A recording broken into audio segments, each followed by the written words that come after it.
এই জম্বিটি প্রথম দেখায় এক মেয়ের প্রেমে পড়ে যায়। যখন সে দেখে যে মেয়েটির বন্দুকে আর গুলি নেই, সে ধীরে ধীরে মেয়েটির দিকে এগিয়ে আসে।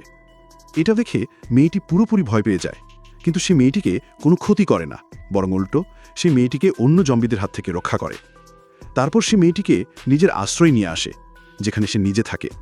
মেয়েটি কান্না করতে থাকে আর ভয়ে এক কোণে গিয়ে বসে পড়ে।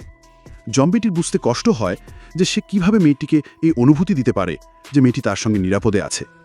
সে যখন মেয়েটির কাছে যায়, মেয়েটি ভয় পেতে থাকে, তাই সে দূরে কি বসে পড়ে। কিছুক্ষণ পর সে দেখে মেয়েটি ঠান্ডায় কাঁপছে। তখন সে তাকে একটি কম্বল দিয়ে দেয়। এরপর সে মেয়েটির জন্য রোম্যান্টিক গান চালিয়ে দেয়। এতেই মেয়েটির বুঝতে বাকি থাকে না যে এই জম্বিটি অন্য জম্বিদের থেকে একদম আলাদা। কিছুক্ষণ পর মেয়েটি জম্বিকে বলে তার খুব ক্ষুধা লেগেছে। এটা শুনে জম্বি খুব খুশি হয়ে যায়, কারণ মেয়েটি প্রথমবার তার সঙ্গে কথা বলেছে। সে সঙ্গে সঙ্গে মেয়েটির জন্য খাবার খুঁজতে বেরিয়ে পড়ে। মেয়েটি যখন দেখে যে জম্বিটি বেরিয়ে গেছে, সে সুযোগ নিয়ে পালিয়ে যায়। কিন্তু একটু দূরে যাওয়ার পরই একদল জম্বি একজন জীবিত মানুষের গন্ধ পেয়ে তার দিকে এগিয়ে আসে।